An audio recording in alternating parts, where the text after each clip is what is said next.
Top quality और consistent performance के लिए सिर्फ सिल्वर पंप नाम याद रखना। રાજ્યમાં જાણે કે નકલીની ભરમાર ફરી એકવાર શરૂ થઈ ગઈ છે। નકલી પોલીસ અને સાથોસાથ એક નકલી પત્રકાર ઝડપાયા છે।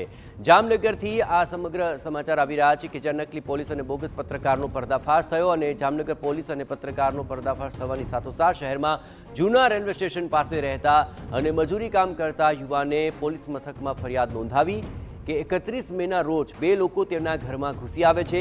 તેમાંથી બે વ્યક્તિ રાજકોટ ક્રાઇમ બ્રાન્ચ પોલીસ તરીકે પોતાની ઓળખ આપે છે અને જ્યારે અન્ય એક વ્યક્તિ ત્રિલોક ન્યૂઝના પત્રકાર હોવાનું કહી યુવક અને તેના પિતા સહિતના દારૂનો ધંધો કરતા હોવાનું જણાવી કેસ કરવાની ધમકી આપી।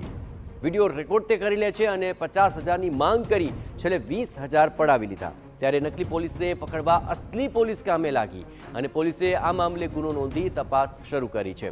પોલીસે ત્રણેય આરોપીની ધરપકડ કરી આ મામલે વધુ તજવીજ હાથ ધરી છે। ત્રણેય વ્યક્તિઓ દ્વારા આ જે ફરિયાદી છે ફરિયાદીને એની પાસેથી આશરે 50,000 રૂપિયા અને એમાં કોઈ પ્રોહિબિશનના એટલે કે દારૂના ખોટા કેસમાં ફસાવી દેવા બાબતના જણાવવામાં આવેલું હતું અને જો આમ કરવામાં નહીં આવે તો એના વિરુદ્ધ આ પ્રકારનો કેસ કરવામાં આવશે અને એની પાસેથી 50,000 રૂપિયાની માંગણી કરવામાં આવી। જ્યારે જે આ કામના ફરિયાદી છે એની સાથે રકઝક કરી અને અંતે 20,000 રૂપિયા એની પાસેથી લેવામાં આવેલા હતા। આવી જ રીતે બીજા પણ એક ભોગ બનનાર છે તેની પાસે જઈને આ પ્રકારની માગણી આ ત્રણેય વ્યક્તિઓએ કરેલી હતી